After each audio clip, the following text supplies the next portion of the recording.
Welcome back. You're still watching Morning Rush on Metro Television. Our second interview has to do with the blood donation drive, and it's about acute myeloid leukemia. And I have two guests here who introduce themselves, and then we'll start with the conversation. So I'll start with my far left. Sure. My name is Claude Kweku Hatchful.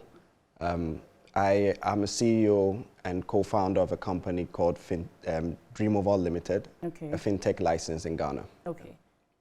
So I am Dr. Eugene Tete. I'm a specialist hematologist at the Korle Bu Teaching Hospital. Yes. Okay. And this morning we are looking at something very huge. The short form is AML, and it's should I say dangerous?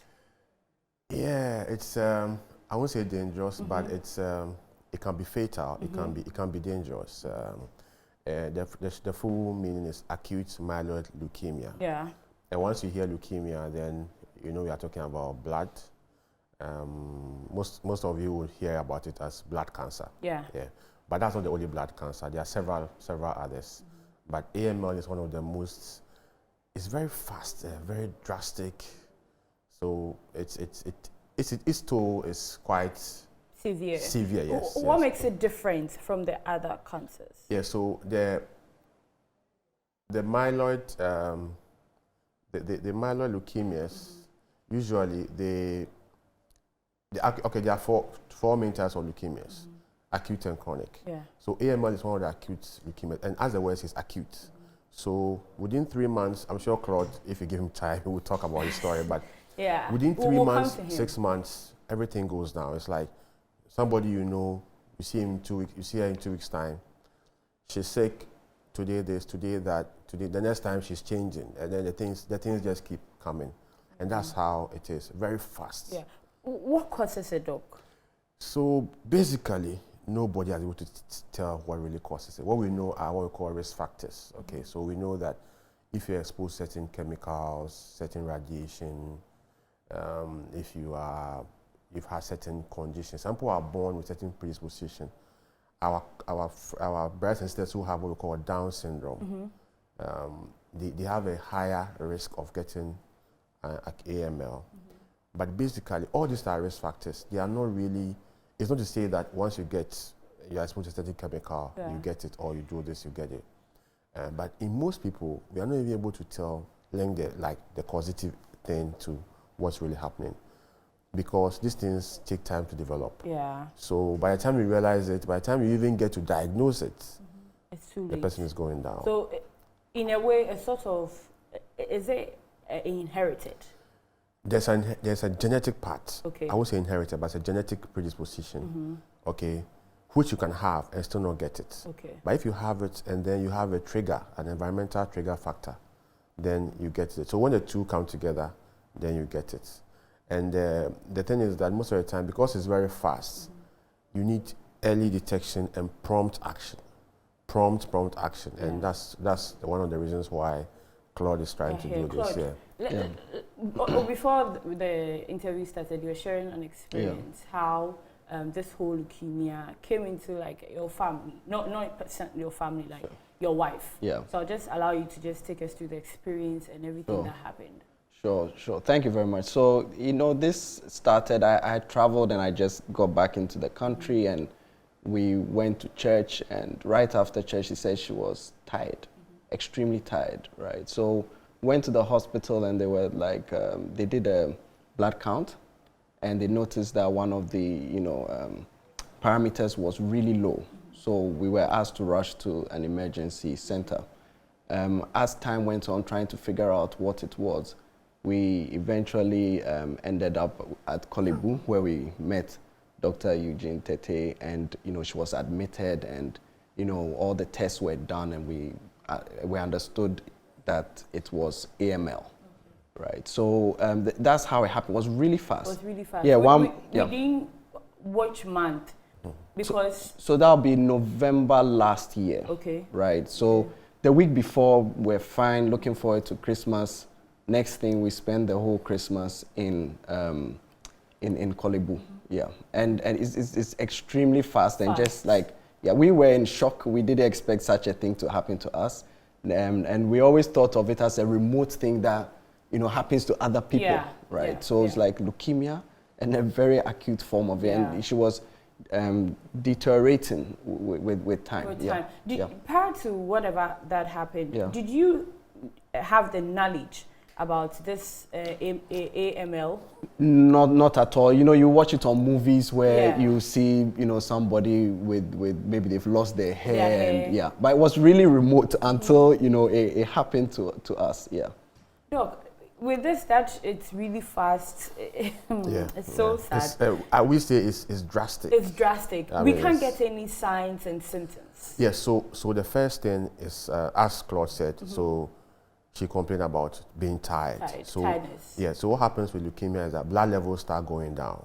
I'm not saying that if your blood levels start going down, you have leukemia, but it's one of the causes. Yeah. So, and that's why we always say that you should know yourself, and when anything changes. So with leukemia, and I'm sure Claude didn't mention it, but she has some infections. I think she takes antibiotics, it doesn't go, that kind of. So when you start having, you get tired easily, you realize that, look, by yourself, you can do a particular thing, exercise within a particular a period of time. Yeah. Now you do it and it's like you've run a marathon. I mean, you cannot climb your stairs anymore. You do it with a lot of difficulty, Yeah. headaches and all those things that are not usually your normal things. And then when you start getting recurrent infections, so today it's a pneumonia, tomorrow it's a ball in the armpits, the right side. The next time the right one goes, the left one comes. You get a tonsillitis, you get a pharyngitis. It's like every day you're having There's to take. something. Those are the things. And then when you start bleeding, I'm sure Claude will tell you that you can bleed from your nose, from your mouth. If you're a female, your menses becomes extra heavy.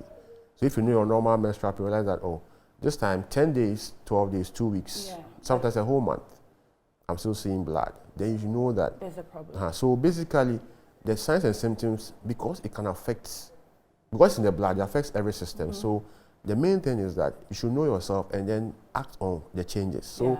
you know your normal things. So when you see any change, you know that no, there's something wrong. There's something wrong. And most of the time when you do the test, they will tell you that, oh, this one is low or this one is high or something like that. Is there a treatment for it? Yes, so there's treatment. I mean, there's treatment for If it. you see it fast. If you see it fast. Actually, if you detect it very early, and there's treatment, the only thing is that, actually, it's actually curable, but not in Ghana.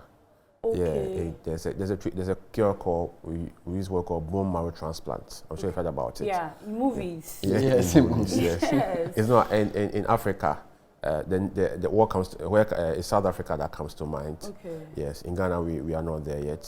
We tried it sometime, it didn't work. So, but the main thing is about the treatment. And for AML in particular, there's a particular type, and for Marlene's type, there's a drug that is, if it's readily available, you can at least buy some time, Yeah. and then if you have to go out and get a proper treatment and cure. But the thing is about the supportive system. Claude will tell you, they were buying antibiotics like that you need blood because the blood levels keep falling. You are bleeding, we need to replace your platelets and all those things. So that is where the support system, Yeah. that's where the problem, because for you to even be fit to fly out, you Yeah. need to be stable. Now getting you stable is where the problem is for most of our institutions, Yeah. even in Kolebu. How do you say, when you say getting you stable, what do you mean by So that? when your blood levels are low, you need to be topped up Yeah, so that you can be fit. true. When you are bleeding, we need to stop the bleeding. Exactly. And Yeah, you prevent it. replace the blood that is coming out. Yes, whatever is being lost, we need to put it back in. Yeah. And that is where we have the difficulty. And that is where Claude Blood then come in. Yeah, Okay. put them So back. there is a blood donation exercise, Yeah. and it was just, I would say, inspired Yeah. or by the situation, the encounter that you have. So what are the plans for this exercise? Yeah, so I mean, we're setting up a Marlene Hutchful Foundation, and one of the initiatives is a blood drive. We're creating a community called Blood Force. Yeah. Right. During her stay at the hospital, we needed a lot of blood products, right? So they talk about red blood cells, platelets, Yeah. and it was really tough getting some of these items, right? I mean, prior to this experience, I had this, I don't know, utopian. You were living in a balloon. Yeah, I was living in a balloon, right? Yeah, right. You know, until I had to go to the blood bank, and they'll tell you that no blood, you have to bring a donor, right? So you have to replace blood if you take blood. Oh, so, okay. you know, so my brother immediately, you know, when Dr. Eugene Tete said we needed like 3 units of blood the first day, my brother was there, we rushed to the blood bank, you know, naively thinking that we just waltz in and get 3 units. Yeah. And they're like, where's your donor? You know, so as you take, you have to replace. Yeah. So immediately my brother donated blood and we got 1 unit. We're supposed to get 3. Then the next day we had to organize, you know, with staff members, friends. So we got about 50 people to come and donate on Marlene's behalf. And we had like a credit with the blood bank. Okay. And then even with the credit, when we went, maybe her blood type wasn't available. Yeah. So we'll have to wait till the evening. And then we'll have to get only 1 blood unit. Then we'll have to wait till the next day. So like a treatment that you would want to do within a few hours. Very so quick. Yeah. It's not happening. Yeah. It's not available. Yeah. So and there are challenges there. Yeah. Right. And I mean, you may want to solve different problems. True. But there's one aspect of the blood value chain that, you know, the population can contribute to and can solve, which is the donations. Yeah. Right. Blood supply is really low in Ghana. I think I was reading online, and I think we need about 300,000 units of blood, but we're doing about 150,000. Yeah. Right. So the question is, so what happens to the other, you know? Yes. 150,000 people. So right, when is this happening? This is happening on Saturday. Okay. This coming Saturday at the Du Bois Center, opposite the or near the American Embassy. Yeah. We're doing it from 9 a.m. to 4 p.m. We want to get 250 units of blood. Yeah. We're doing this for the hematology department of Kolebu. And we're partnering with the blood service to do this drive. Okay. And it's our inaugural drive, and we plan to do this, you know, frequently during the year. Yeah. And we'd like to appeal to people to come. To come. And I wish we could put Marlene's picture so that viewers will remember who she is. If you were a lover, growing up, we enjoy things we do for love. There's this fair, beautiful lady in there who goes by the name Lois. She looks like Lois. Lois. They She look alike. They look she alike. looks like, and I mean, she played a very vital role in the movie, and we loved her. And all that we heard in January was that she has passed away. And it was later on that the family confirmed it was due to AML. And so you are the husband. And you are doing this beautiful initiative, and we are pleading that the Ghanaians will come on board. So what time will it start? 9 a.m. 9 a.m. 9 a.m. on Saturday. And we have a website, bloodforce.org. Okay. Right, so you can check it out, you can register and be part of this. We're creating a community, right, of what we're calling blood runners, right? So people who can, you know, respond to the call of blood when it's needed, right? There are different problems to solve in the country. But you're taking it one after the other. One at a time, one at a time, Doc, so after everything is done, you're going to present it? Yeah, so actually, all blood donated in Ghana will go to National Blood Service. Okay. They take stock. But as Claude said, when there's the blood available, and we see the number of patients, and after Marlene, we've seen several of such patients. So when we need the blood, then we go to the National Blood Service, and then we can get it here. So the thing about blood too is that we don't keep it for life.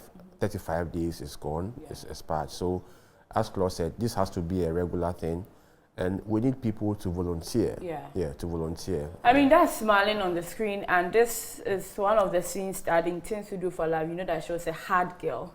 She was really, really a hard girl in that particular series. But before we go, finally, tell viewers, your camera is here.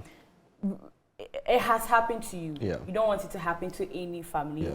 So give them reason to actually come and actually donate on the day. So, I mean, to be honest, I never thought I'll be in such a position. Marlene left us, you know, the family and myself and 2 young girls. We have a 3-year-old daughter and an 8-year-old daughter.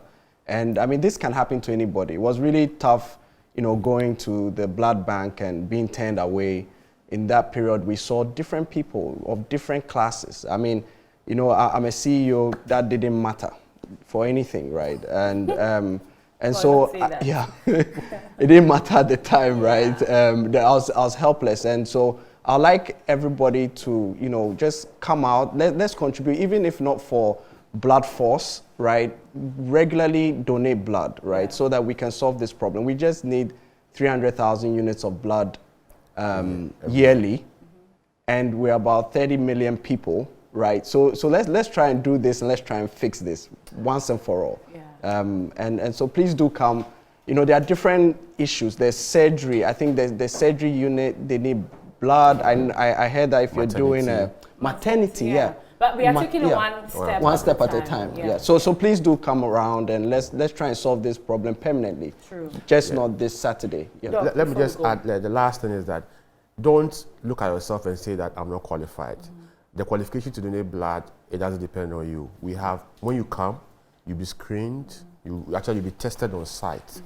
If we think that you can't donate, we will tell you. The reason we will explain to you. Actually, you might even benefit from coming, because if we pick up something, we'll follow it up. Doctors will be on site. I know the blood team always move with doctors. So just come, just bring yourself, and then we will tell you whether you can donate or not. Yes. Thank you very much. So it's on the 16th, venue Du Bois Center. Du Bois Center. Yeah. It's closer to the Saturday. It's closer to the American Embassy. 9 a.m. 9 a.m. 9 a.m. Yeah. Thank you very much for coming. Thank you for having us.